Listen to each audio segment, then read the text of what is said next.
Good day, guys. Welcome to today's episode of Sports with the Core. As you know, we interview most of the sports personalities, the major people in sports. Thank you so much for your previous views on all our videos. Today we have one great person right beside me who you get to know when we start the interview. Please don't forget to like, share, and subscribe. So you can take a few seconds and subscribe to my channel while we proceed with today's interview. Alright, hello sir. Hi. Before we start here, today is his birthday, so happy birthday! Thank you, sir. thank you, Michael. Thank you. It's been a great honor to be here with you today. And what a coincidence to be doing this on my birthday. Yeah. That's actually very great as well. Alright, so to proceed with today's interview, I would like to know about yourself. Who is Muftawu? That's always quite a difficult question to answer when people ask me who is Muftawu. The simple thing I would say is that Muftawu is a sports journalist,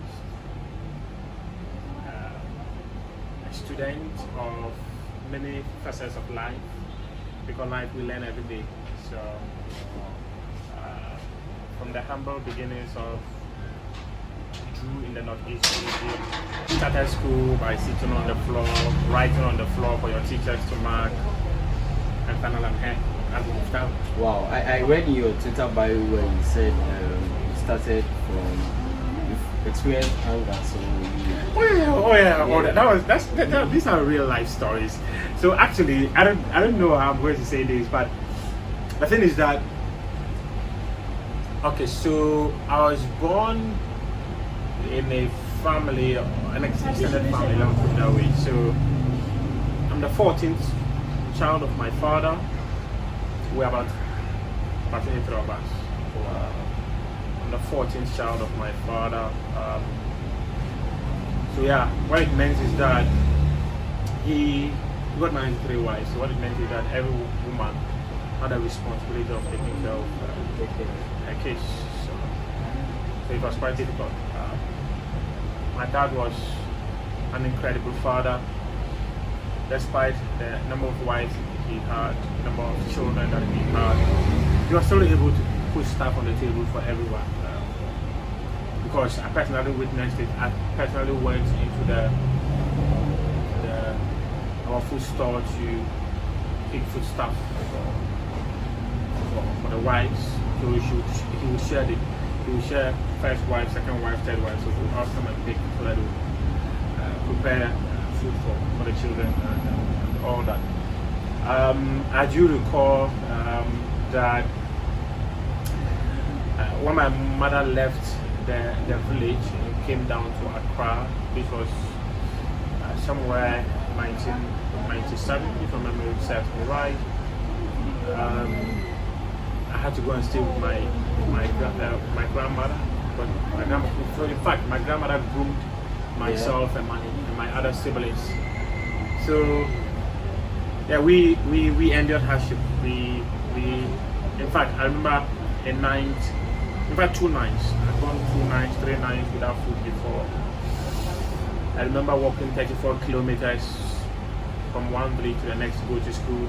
And in fact, I started schooling when I was almost 10 years. I started school when I was about 10 years. Then it took my mother who came down to the southern sector. When she returned, she was like, and in fact, she returned because my grandfather had died. So when she returned to the village, she was like, children of your age in the southern sector are in school. But you're always hunting, you're farming, and you're all that. So you're climbing trees, doing all manner of stuff. So she started to ask my elder brother and I to go to school. Actually, I didn't want him to go to school. But the point was that I felt I had freedom. You're hunting, you're catching your bushmeat to eat, and all of a sudden they take you to go and put you in class and all that. So I actually didn't want to school. Yeah. So she had to convince my elder brother, Alasan, and because I was everywhere with him, wherever Alasan was, I would also be there. So when Alasan went to school, I also followed because there was no one for me to go to the hunting with. So that's how it all started. That was how I was enrolled in school. You go to school. In fact, you don't have books, you don't have anything. You write on the floor for the teacher to come and mark. And I had difficulty writing certain figures. I remember 3 and 5. The 5, you see, 5 goes this way. Yeah. So I would draw a line this way, put to a horizontal line, vertical up small. I'll come and do the circle, and so the 5 will slip on the floor. Yeah, I know what you mean. Yeah. So and 3, even up to now, I still have challenges writing 3. Sometimes write a 3 like that. But yeah, here we are. Yeah. So which high school? I went to Baku Secondary School. So I went to Wulugu Ranch JSS. I didn't complete because when I was in the village, anytime we were about writing an exam, I'll fall sick. So my mother decided that I should come and join her in Accra. So I came to Accra in 2004 to join my mom, and so she enrolled me into Nabila Question 3 JSS because I was in JSS 2, but when I came they asked me to join JSS 1. So I had to join JSS 1, and then I completed junior secondary school in 2007, and I went to Baku Secondary School where I did science. I was a science student. Chemistry, physics, biology, and elective maths were my elective subjects. I completed in 2011. Sat in the house for about 3 years before I enrolled myself. In fact, I sat in the house for 3 years. Yeah. Before I was able to enroll myself to the University of Education, growing up. So that's all about. Yeah, because growing up in a village, your mindset has always been that you need to find yourself into a government institution so that you get paid and all that. But growing up through, there was a certain class. I don't know how I got that from or where I got it from, but I had interest in writing. So I would write letters to my father, though he couldn't read. He would look for someone and give them to the person to read and interpret it for him and all that. Yeah. So writing became a part of me. I would write articles and give them to my teachers to mark and all that, so that they would correct me. Yeah, so it became a part of me to the extent that even when I was in secondary school, I was still writing. So when I completed secondary school, I was still waiting to get myself enrolled in school. One thing I did was to create a blog. In fact, I have read an article from someone's blog, was it Sharing Yan, if my memory serves me right, and then at the foot of the blog, there was create a blog. So I created a blog. I started writing there. When I started writing on the blog, one day I had a call from Kent Mensah. In fact, he reached out to me via Facebook. He was the editor of Gold.com then. And he showed interest in my writings. He had said that he liked the articles I was putting out and he wanted to put them on Gold.com. Who wouldn't want to have stuff published on Gold.com? Yeah. So yeah, I started writing for Gold.com in late 2013. But then I'd enrolled myself into the University of Education Winneba. It was extremely difficult having to pay your school fees. In fact, I made part payment because when I completed, the funny thing is that I had to do it my own way. I started work. I was working as a garden boy, as a cleaner. I had to put together some resources so that I could enroll myself in school. So I did all those things to be able to get back to school.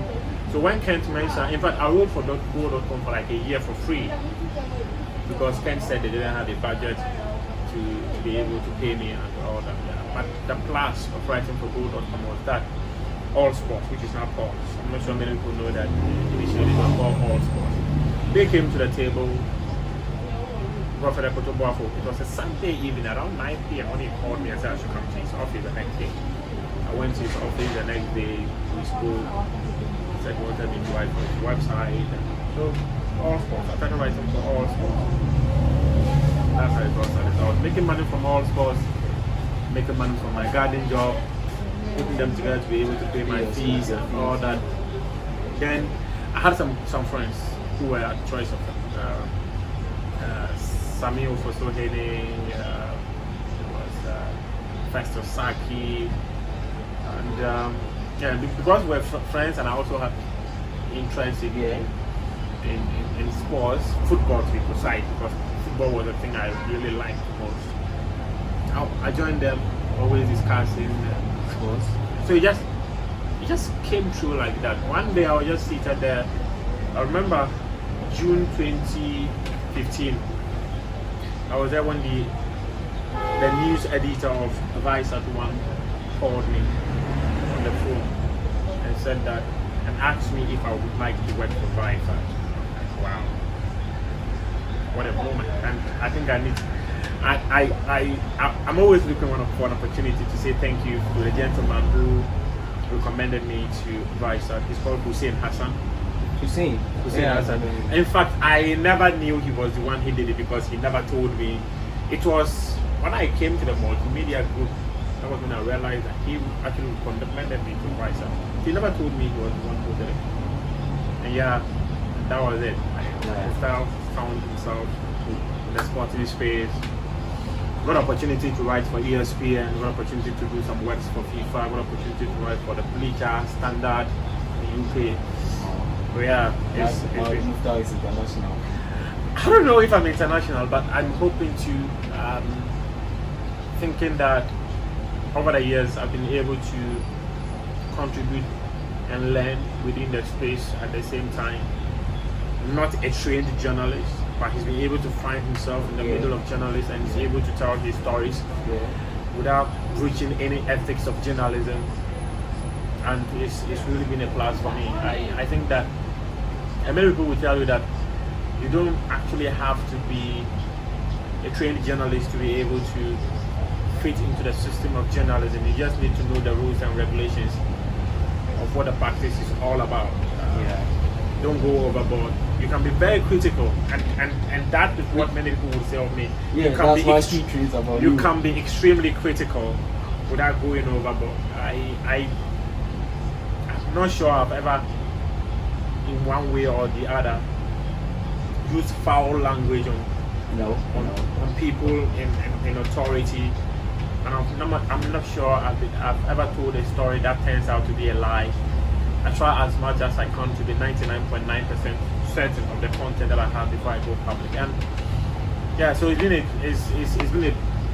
plus working within this space. Started out as a passion, now I'm making a living out of it.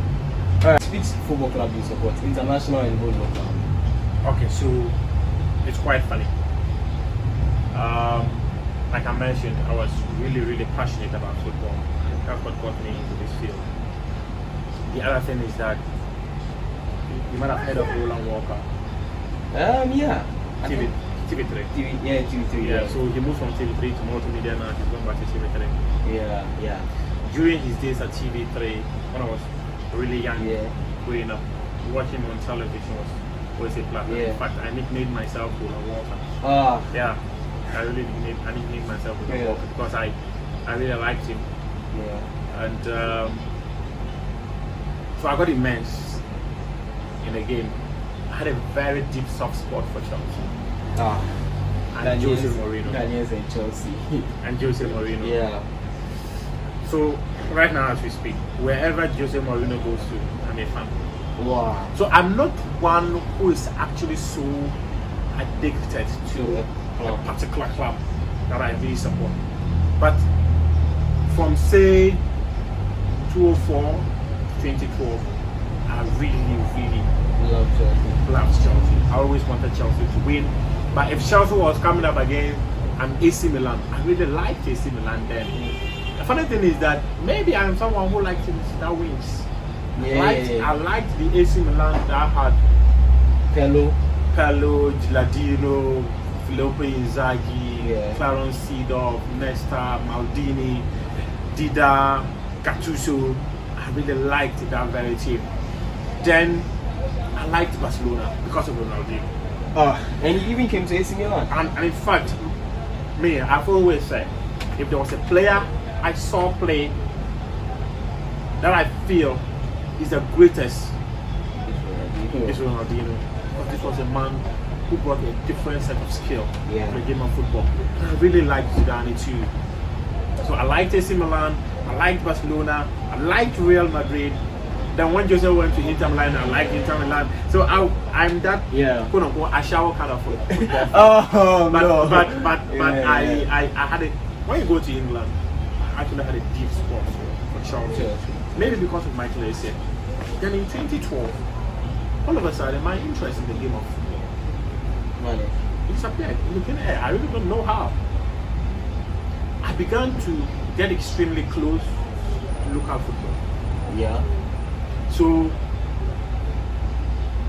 I gave my all to local football, and it became worse when I got into the media space. When I got to the media space, I felt that the kind of stories we hear from the Western media, say Chelsea, say Man U, say Real Madrid, we are able to access the content because colleagues like us put out the content. Yeah. I'm not sure I'll go to the UK and I'll see a story of Kumasi Asante Kotoko beating Bekum Chelsea 2-1 on any of the UK newspaper. Yeah. I'm not sure. Yeah. So I began to have a different opinion of how It's out there. yes, how content gets out there. So sometimes when I hear people say, and when you need statistics of the Ghana Premier League, you will not get. When you need statistics of A, you will not get. And I ask myself questions. The content you have of Man U, Chelsea, they are put out there by colleagues like you. Yeah. People of your age, people you might even be older than. They put out the content there for you to access. I really, and I love Kumasi Asante Kotoko. Yeah. In fact, growing up in the village, that's almost everyone likes Kotoko. Yeah, so I became a natural fan of Kotoko. So I'm extremely addicted to Kotoko. For Kotoko, I am addicted. Yeah. It is like that sometimes when the team lose games, sometimes it hurts me. I get really. In fact, I remember when the team was knocked out of the CAF Confederation Cup in 2019. I was seated behind the PC and my fingers were shaking. I couldn't type. Yeah, that's how I'm addicted to Mafia Asante Kotoko. But that doesn't stop me from telling my stories with clear conscience that Ghana football. Ghana football should be the story that should be told. If Kotoko does the right things, I would say it. If they say do the wrong things, I would say it. Because I'm not that person who would say because I have a soft spot or I'm kind of affiliated to a certain institution, there are certain stories I would not say. Yeah, sometimes you need to determine which content should be consumed by the public. But if Kotoko go about their ways that I think are wrong, I would report it without any fear or any favor. Alright, so first let's get into the World Cup which just ended. So how's the World Cup for you? I know you were in Qatar, you broadcasted live on social media everywhere about team news and all that. So how was your stay in Qatar? It was fun. One of the best moments of my career as a journalist. Trust me, not every journalist in his entire life has been able to cover the FIFA World Cup. And for me to have been able to do so is quite huge for me. Earlier in the year, I had covered the World Athletics Championship in the US. I covered the World Athletics Continental Gold Tour in Nairobi. I've covered many competitions, but I think the World Cup is at a certain level. Yeah. You get close to certain personalities hitherto. Had it not been for the game of football, you wouldn't be able to get there. The World Cup was fun for me and a great learning experience, an opportunity to network with some of the journalists you read from the Western media and even on the continent. So yeah, it's really something that I think has also helped in building me actually. Yeah. So you were in and around the Blackstars. What was it like being around the Blackstars from time to time? I've always been around the Blackstars, no matter where they are, and no matter the competition they're taking part in. But the World Cup was quite different. It was different because most often when you get into a national team camp, the players are supposed to have a very serene environment. Yeah. I didn't witness that for the World Cup. I think the there was so much room that was created for people to easily access the players. Because anytime you go to the team's hotel, the players will be descending to the hotel lobby, and I'm not sure it is a bad thing to do, but I think that the FA could have been a bit smart with it. And I don't also think it was right for the FA officials to be in the same hotel with the players, because sometimes it makes the players feel a bit uncomfortable. So for instance, I'm going to visit, say, a management committee member of the Blackstars, and the person lives in the team hotel. If I get in there, the kind of privacy the player needs, the player will not get it. And the players too, sometimes they do not feel too comfortable when they descend and people are chasing them for selfies and all that. They will not ignore you. It is not a good thing, because you are making them, come on, I'm here to play football, and people are running after me left, right and center to take pictures. I don't feel it was the right thing to do. I don't feel the way the FA allowed us to access the players with ease was the right thing to do. In terms of the team's training grounds, I covered almost every single training the team had, apart from one where it was behind closed doors. It was not open to the media. And that was after the game against South Korea. They did a recovery training. The next day it was behind closed doors, and the next day they did an open one before the game against. So that was the only training session I did not cover. For that one, I think that because FIFA have got certain regulations, those things are controlled by FIFA. FIFA decides how you can access the training section, or the hotel room. You can have only the first 15 minutes and all that. So yeah, I other than that, I think that we had a perfect environment to succeed.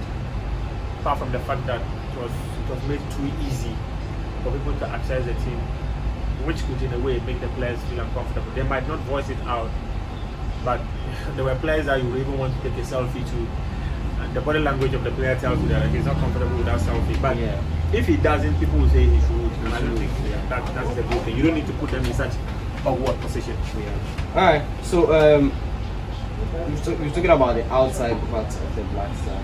What do you think went wrong with the Blackstars in Qatar? Their performance on the field? Nothing wrong. I just think the players collapsed during the movement of Ghana, an African Union member. If you take a look at the first game against Portugal, the second game against South Korea, these boys gave their all. They couldn't even produce 30% of that against Uruguay. If our technical team was not that good enough, we wouldn't have spoken about how good the players were in that game against Portugal. How they were able to hold on to their nerves to beat South Korea despite succumbing a 2-goal lead that they had. I just think the players did not rise to the occasion. My biggest disappointment is that Muftawu is no longer going to stay on, because I think he's learned a lot. This was a man whose core job was just about producing players to fit into senior teams and not winning. But now he knows how it feels to win by being the man on the touch. He's left. What it means is that a new person, if the person is not coming from the current technical team that we've got, will now have to also come and introduce his own culture into the team, build a new team all together, which is that is my only disappointment in terms of the country's participation in the World Cup. Other than that, I don't think anything went wrong. We had the right things to be able to succeed. We had trust me, Muftawu, the way he was able to tweak his team often, readjust his team often, tells you that this was a man who knew what he was doing. And it only takes someone who understands his players to be able to adjust them at certain moments in a game to be able to compete. And I think the bigger disappointment is that he's left. You know, you spoke about the FA What do you think about the FA's continuous involvement in and around the Blackstars? Talking about traveling and sometimes even when it comes to call-ups and all that. Well, in terms of call-ups, I previously have reported certain stories in relation to how they kind of influence player call-ups, because I do recall that they went into a meeting where some two players had their names removed from the list that the coach had presented, and they were changed and replaced by certain players. It is wrong. It will always be wrong for the FA to try to dictate to the coaches who should play and who should not play, who should be invited and who should not be invited. Trust me, Echo, you and I all have an opinion on who should lead Ghana football. Yeah. But one person has been voted to lead Ghana football, and the person's style of leadership is what we support. But that does not mean that you are the King Solomon when it comes to the governance of football in the country. So when you give someone a responsibility of managing your national team, you need to trust him to manage the national team to the best of his abilities. He's paid to make decisions. If the decisions don't go your way, you do away with him. If I go into the hospital and then you tell the doctor, oh, I have a ball on my hand and I want you to operate it. No. The doctor will need to examine it and go like, okay, if it is ready for surgery, it will go through surgery. If it is not ready to go through surgery, it will not go through surgery. That is that. The work of a coach is technical. Handle your administrative side. Let the coach handle his technical stuff. You don't need to dictate to the coach what to do and what not to do. And trust me, I still feel extremely disappointed that the FA president would go on radio and say that gone are the days someone would name a squad and it will be taken hook, line and sinker. I think it's quite disappointing that the FA president, and in fact, even if they don't, because of those comments you made, people will still even believe that they influence player color. I'm not sure the GFA president or any management member would have the balls to go and tell any coach to drop a certain player or not to play a certain player. But sometimes, just sometimes, it is funny because a certain player is affiliated to a leader within the FA. The coach himself is afraid to drop that player. It happens. Kurt might not go and tell Otto play Flimon Bafo or play Bararaman or play Tariq Lamptey or play Mohamed Salisu. But because he knows Bararaman is Kurt's boy, he personally is even afraid to drop the boy. But trust me, considering what we all witnessed during the World Cup, the opening game Bararaman started, second game Gideon Mensah started, third game Bararaman came. If Kurt indeed was influencing those who should start, then Bararaman should have started the second game against South Korea. So first game, second game, third game, he should have played all the games. But I believe it was the decision of the 10-camp men to go like, okay, we played a certain system against South Korea because of certain strengths and weaknesses we witnessed from their team. You know why are going to be different, so we need to go with a certain style again. And they went with it. Others will tell you Bararaman is test player, so you have to play him. But I often don't think, because trust me, I've spoken to many coaches. Let me tell you one story. Do you recall how Andrea, you and Jordan, you were dropped from the 2013 AFCON squad? Yeah. It is because the FA gave them the power. Yeah. They had the full support to the extent that Andrea, we want you in camp on Tuesday. Andrea says you will arrive on Wednesday. Kwesi Appiah tells him you will not come. You either arrive the day I want you, or you don't come. Yeah. If the coaches didn't have the support of the FA, they couldn't have had those balls to make those calls. Yeah. So I always believe that give the technical team needed support, and they will succeed.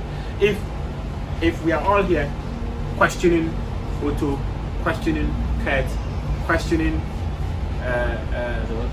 George Boateng or whoever is in charge, we need to understand that they have separate roles to play. Yeah. If Kurt is handling administrative stuff, we should handle his administrative stuff. And that's why, I even think it's about time we go beyond this thing of we have management team to manage the Blackstars. It's like a corporate institution. Yeah. You've created a company. Yeah. The company has got a board. Yeah. Within the board, we create committees. Yeah. The decisions of the committees are brought back to the board for executive decisions to be made by the company. So the Blackstars is a subcommittee of the board of the company. So you create a team that would govern the subcommittee and bring back the decisions for executive decisions to be made. Yeah. So, and football is quite different. There's this former German director of football. Is it Biel? Yeah. He had been there for 18 years. Yeah. Cats can be seated at the top and appoint someone. Your job is to coordinate the national team in terms of players, in terms of coaches, everything. And trust me, Alex Asante has been at that FA since the 1990s. Wow. I'm not sure there's anyone in that FA who has contributed massively to the growth of any of our national teams more than Alex Asante. It's an easier role. I'm not campaigning for him, but I think it's an easier role this guy can play.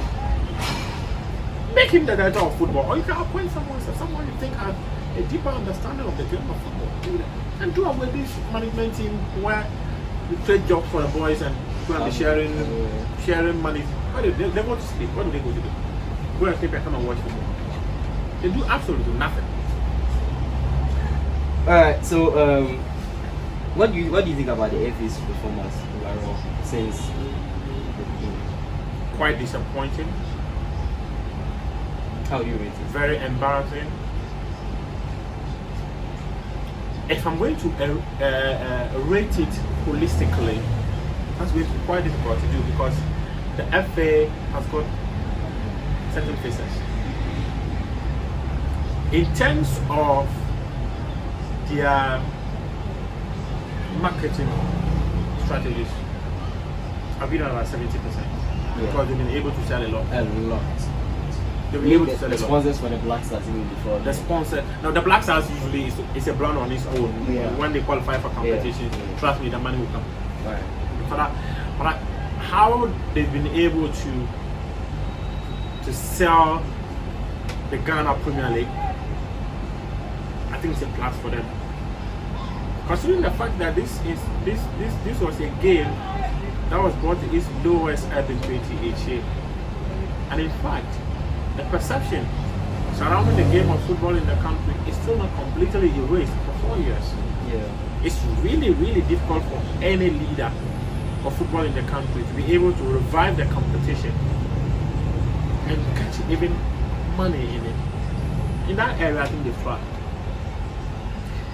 The only disappointment I have of this FA is they're so much interested in sloganeering instead of being committed to the development of the game. Actually, they create certain impressions, and I don't want to go in detail. They create impressions that they're working when there are so many gaps. Let me cite a quick example. You and I would recall that the GFA in 2014-2015 created a regional under-15 league. Yeah, and then Benin led by a few. Yeah. In fact, I remember the likes of like Buke and who were all on it. Otia Kente were all on it. What became of that under-15 league? Recently, the new leadership had decided that they were going to groom and go around and scout under 17 players and under 15 players. But trust me, where are those boys they scouted? Do they have a certain plan for the development of the game in their country? Maybe they have it in their heads, which is yet to be put on into action for us to see. But if you don't execute, people will say you are very disappointed. Yeah. In 3 years in office, next year it will be 4 years in office. What do you think about the FA's decision to sue journalists when they put out false news or they talk negatively about them? FA? I read a statement of the FA, and I think it was a statement that was reminding journalists of their responsibility. Say the truth. Be honest to yourself. Don't lie. One of the key principles of journalism is honesty. It's true. Alright, so you made a statement about Ghanaian players being self-entitled and indisciplined. No. I said some of them have a certain sense of self-entitlement. And I said that based on the fact that stories had emerged that certain players were leaving the team's WhatsApp group because they felt they didn't play much at the World Cup. And certain players who have retired from the national team and they've come back. Yeah. Others have retired and never came back. The national team does not belong to any footballer. That's my position. The national team will always be there. GFA leadership will come and go. Coaches appointed to handle the national team will come and go. Players will come and go. Reverend will say Kofi, Agrifin, CK Jemfi,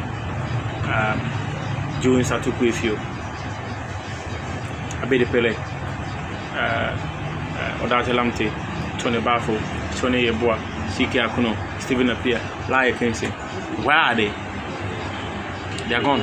Yeah. The national team is still there. So players will always come and go. Coaches will come and go. I can mention CK Jamfi again, who won the AFCON. Fedo Samdo do. In fact, recently CK Okuno Otoado, who just took us to the World Cup, is no longer there. He's no longer going to be the coach. Milovan Rivers, he has coached us twice, 2010, between 2008 and 2010, and then September 2021 to February 2021. Is it February 20? No, February 2022. He's gone. He's no longer there. Kwesi Appiah has coached us twice between 2013 and 2014. He came back in 2017, went out again in 2019. Coaches will come and go. Players will also come and go. But when it comes to our national team, it will always be there.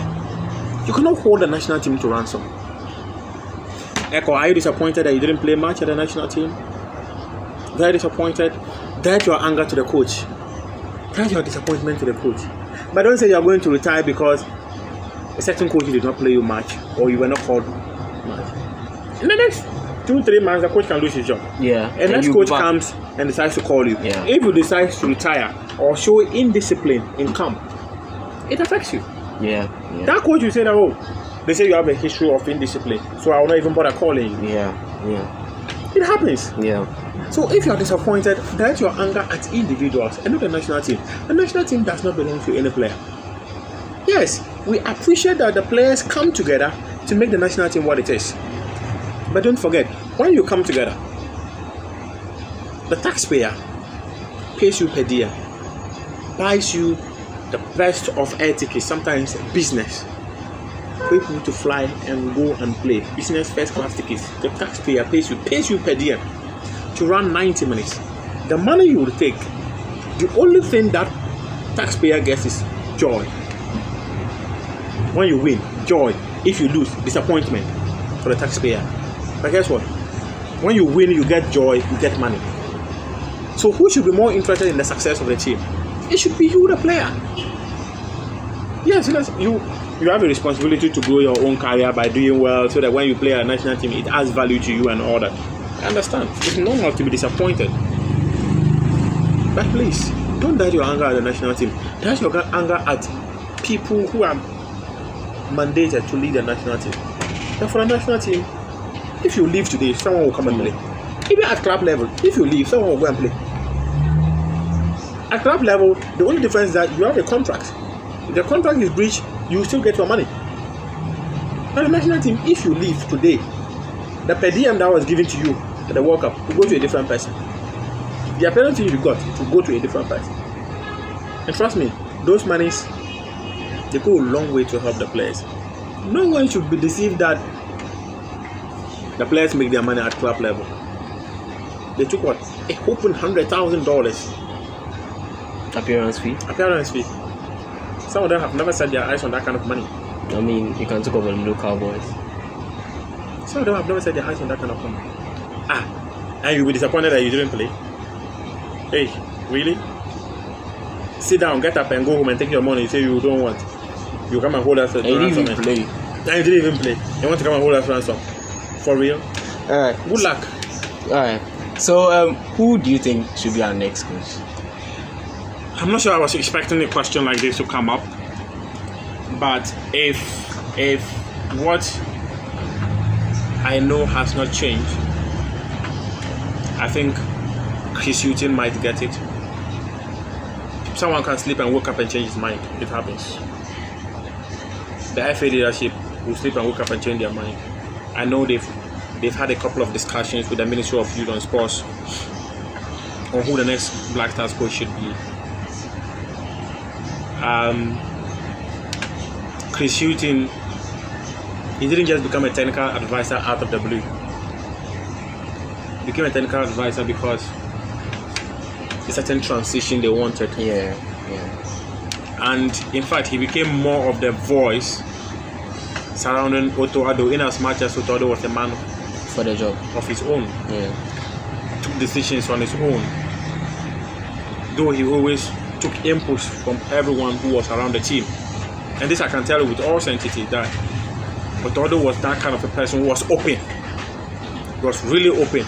The ultimate decision relies on him to take, but he was always open to engaging his technical team members to tell him stuff. How should we approach this? How should we do that? How should we do this? He was open. Chris Hughton, loads of experience, having followed the team in the last 9 months. I think he knows the team a bit. I will not be surprised if they give him the job.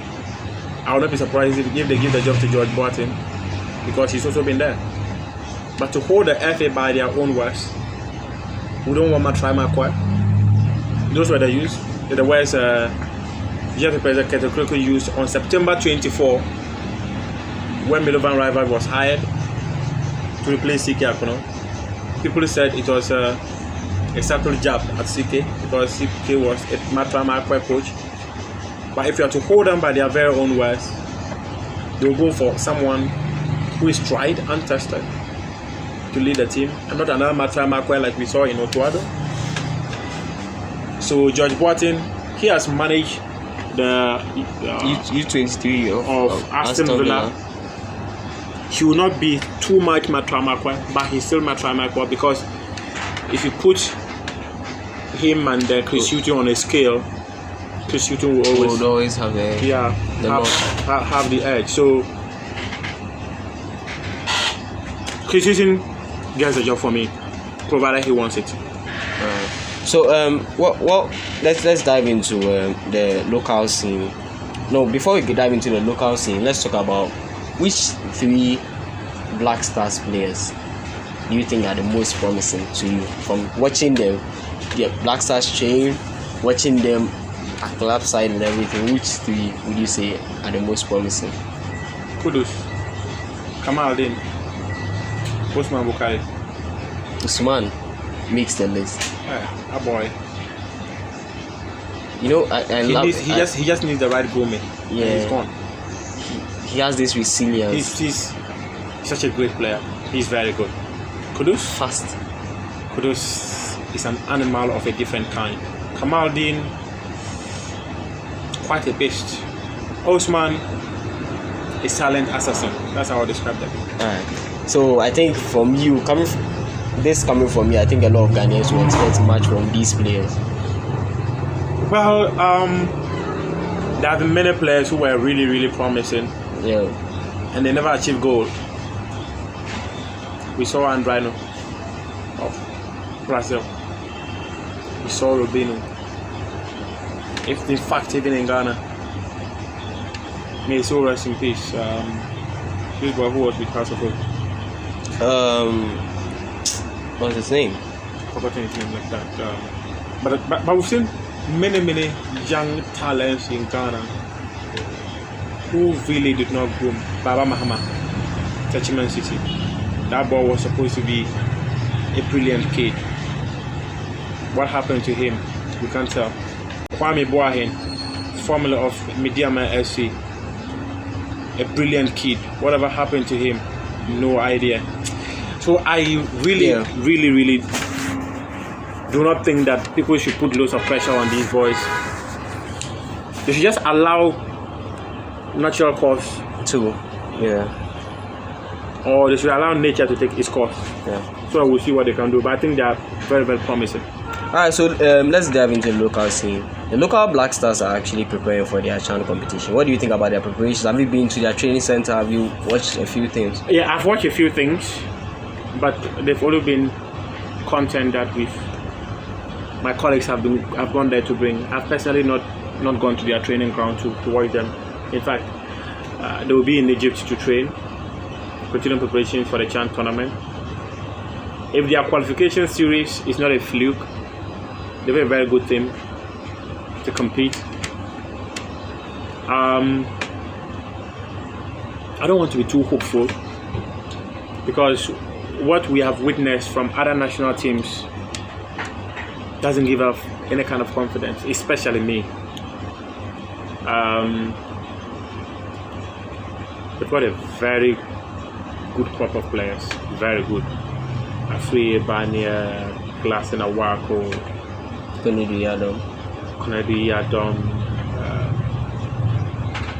Ibrahim Danlad, who was at the World Cup, Seydou Suraj,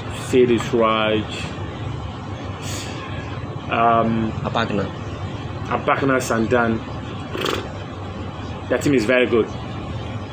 But as to whether they will do well in a group of Madagascar, Sudan, and Morocco, it's not something I don't want to be too optimistic about. But I'm not also being pessimistic about what the team can do. They've got an experienced coach in Anor Walker, assistant Prosper Okum, Ghana Premier League champion. In fact, he was with the technical team in Doha for the World Cup. I'm sure he learned certain things that he can add to the boys. But let's not be too optimistic of what they can do actually. That's what I can say. So what can you say about, the GFA released a statement talking about players whose contracts were ending, they have to renew for them to be able to make it to the Chan. What do you think about that? And Ifeanyi Bania's contract? It is not a GFA statement. It is the regulation of the Chan competition. Okay. It requires players who are permanently contracted to clubs in their various countries. Is it Article 38.2 of the Chan regulations requires that players must be permanently registered. So, for instance, what do you think of Ifeanyi Bania's case? If Ifeanyi Bania wants to play at the Chan tournament, he has to extend. He should renew that contract. If he doesn't want, he can walk away. It is his prerogative. I will never insist that a player should sacrifice his welfare because he wants to go and play a certain competition. But if he thinks the competition will bring him loads of good, it will add value to him, you can have a perfect conversation with Hasafo. I'll renew 1 year with you. But when I go to the tournament and I get an offer, I'll move. When I move, you benefit too. Yeah. My value has increased because I went to the national team. So when I make a move, because of the value that has been added to me by virtue of me being at the Blackstars and the Blackstars B, which is now the Black Galaxies, Hasafo will benefit. So it should be a marriage that the two parties should find a way of resolving. I really don't think it should be an issue at all. The player has got advisors. Whatever they think is best for him, they can go ahead. The absence of Ifeanyi Bania is going to be a big blow. I don't really think so. He has really improved as a player, but if he's not there, I'm not sure. I'm sure this team can still grind out results. Actually. All right. So, what would you say about Ghana's preparation for the African Games? talking about the stadia being ready before the competition. Should I tell you something? Yeah. The competition will not happen. They'll move it to 2024. That's what my answer. Is this something that's already out? I'm just telling you. Is it because of Ghanaians' unpreparedness? Maybe. And the resources are not there to complete the infrastructure. That's the truth. Oh, wow. I can tell you. So, guys watching, I've not published this anywhere actually, but yeah. I'm just telling you that. Yeah, so we have an inside news right on Sports with the today, and yeah, from Muftawu, the African Games is not going to happen this year. It will move to 2024, and I'm glad he's released something on my channel. So don't forget to subscribe to my channel for more insights like this. Alright, so that's quite a bit disappointing, and but actually there are also certain politics being played. The African Union, Anoka, they are the owners of the competition. Wow. And then the African Union are more of, let's say, you wanting to organize a competition in Ghana. Ghana should have a say. So CAF wants to hold a competition in Ghana. Let's put it that way. Or FIFA wants to hold a competition in Ghana. FIFA and Ghana must reach an agreement. Yeah. On how they want the competition to go. The selling rights of the competition and all that. So those are the politics being played at the top there. And that has also affected how the competition is going to happen. I can tell you with all certainty that barring any unforeseen circumstances, the competition is going to happen in 2024 and not August 2023. Alright. So before we end today's interview, what do you think about Ghanaian fans' support for the Blackstars in Doha? There were times in fact, which game was this? That I was with the fans.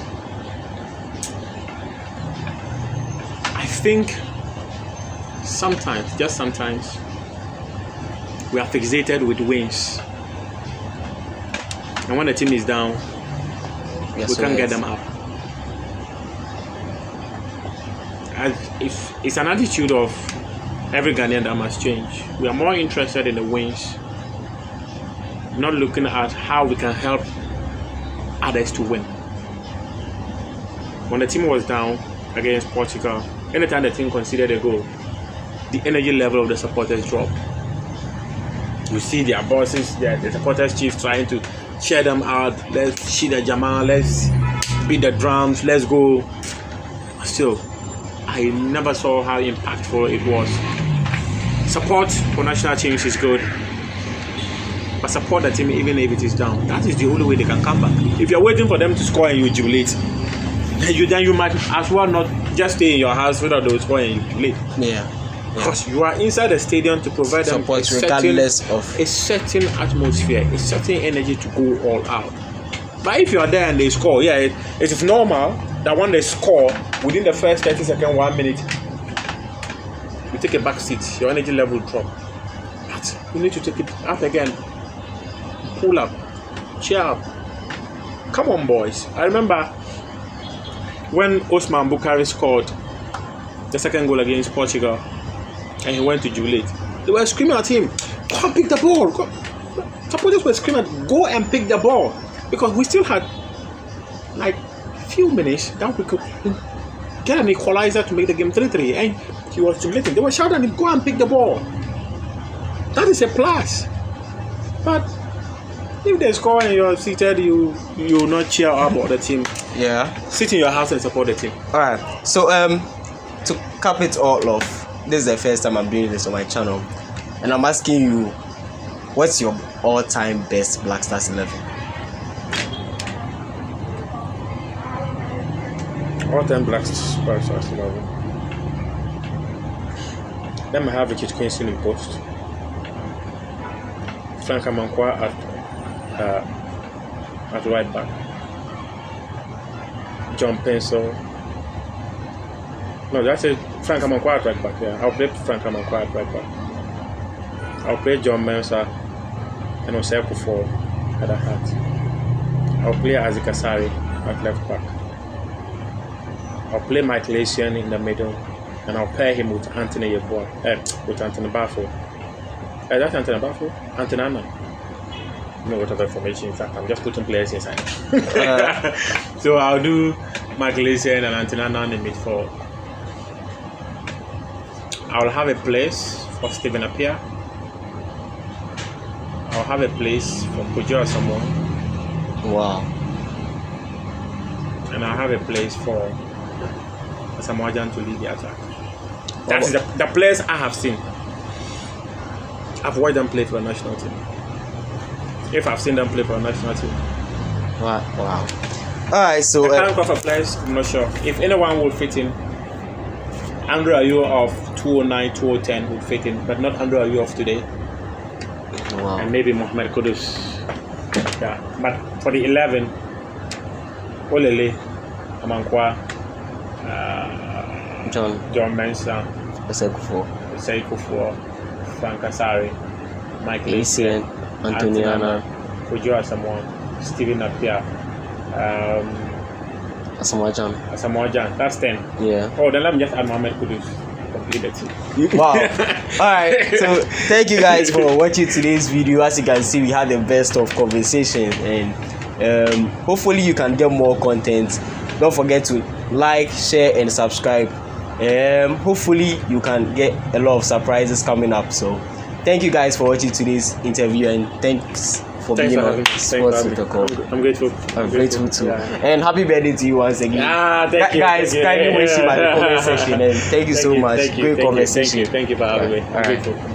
That's it, guys. If you like this video, don't forget to hit that subscribe button and stay tuned for the next upload on Tuesday.